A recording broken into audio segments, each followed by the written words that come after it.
lugar, eu gostaria de cumprimentar o nosso presidente, Vanderlei Jangross, e os outros deputados, e meu xará, Antônio Carlos, e a todos os outros da mesa. É o seguinte, eu gostaria de demonstrar para vocês, isso aqui é o município de Cássia, nós estamos à margem da usina Mascarenhas de Moraes, nós estamos na divisa de São Paulo, e realmente eu acho que um dos grandes problemas que nós estamos vivendo no país, nós somos um país democrata, e realmente não está se cumprindo a lei. Esse, para mim, é o que eu vou demonstrar aqui. Esta propriedade é uma propriedade de 80 hectares. Essa propriedade ela é café desde 1910. Então, como disse o nosso secretário ali, Gilma, e o Código de 1934 dizia que era 25% de reserva legal. Então, essa aí fica uma pergunta difícil até de responder, porque ela é de 1910. E ela não tem área nenhuma de reserva, porque ela nem tem condição para isso. Ela tem 84 hectares e ela está toda cheia de café. Então, não sei como que o produtor iria fazer isso. Certo? Esse outro quadro é de uma propriedade, ali é a mesma propriedade. Aquela fotografia do lado de lá é uma fotografia de 1971, do GERCA, do antigo Instituto Brasileiro do Café. Então, é um levantamento topográfico e essa de cá, vamos dizer, foi tirada no Google. Então, ali está, essa propriedade, ela foi mais ou menos aberta no século XIX. No finalzinho do século XIX, essa propriedade. Nós temos, inclusive, até como provar que ela foi aberta nessa época. Então, todos podem observar que ela está com as APPs até bem mais preservada do que estava em 71. Ela tem alguns pontos de mata, quer dizer, então, o proprietário procurou conservar as suas águas. São duas propriedades, de dois proprietários, são dois filhos de uma propriedade maior. E essa vem uma pergunta. Também eles não teriam condição de fazer a reserva legal, porque o que nos assusta, esse é o artigo 16 do Código Florestal, ele diz o seguinte, não está dando para me ler direito aqui, mas mais ou menos eu sei de cabeça, que o indivíduo ficaria obrigado, isso em 1965, que o indivíduo ficaria obrigado a deixar 20% de reserva legal em caso de supressão de mata, da área suprimida. Quer dizer, é muito claro aquele código. Só que em 2001 veio uma medida provisória, a 2166, e ela já mudou.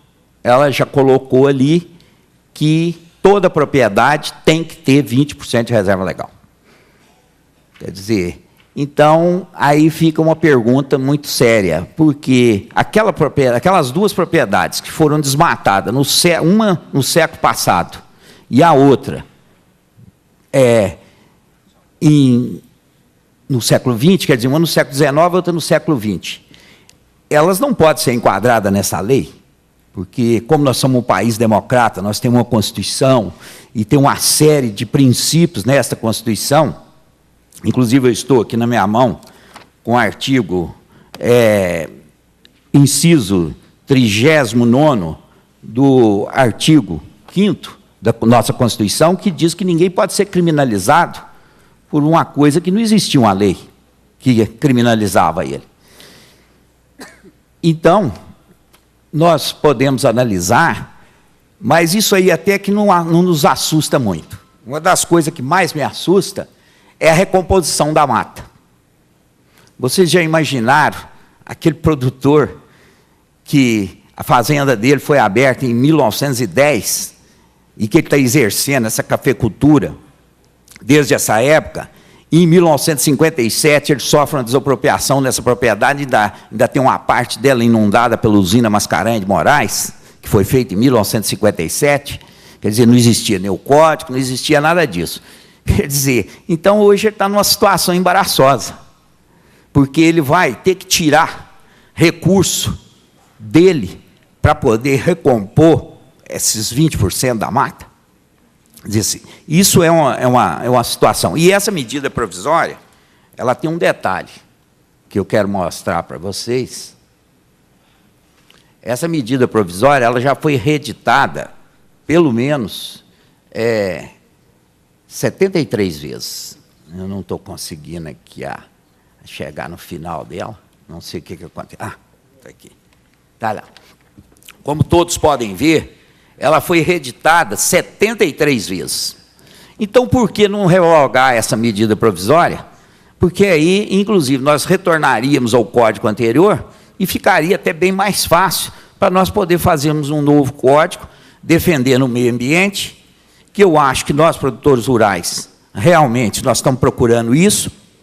Até eu quero aproveitar a oportunidade aqui e pedir ao meu secretário ali, o doutor Zé Carlos, que nos ajude na questão das outorgas das águas, porque, como o senhor bem sabe, nós, para fazermos o registro das outorgas, nós temos que fazer a reserva legal. E, então, nós gostaríamos que o senhor desvinculasse isso como é feito pela ANA, porque a ANA não exige isso.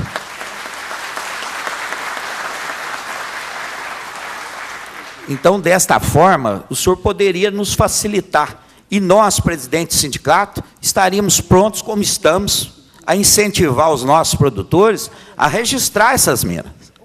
Só que dessa maneira nós não podemos fazer, porque nós vamos incentivá-los a fazer a reserva legal, às vezes numa propriedade dessa, que essa reserva se torne ilegal.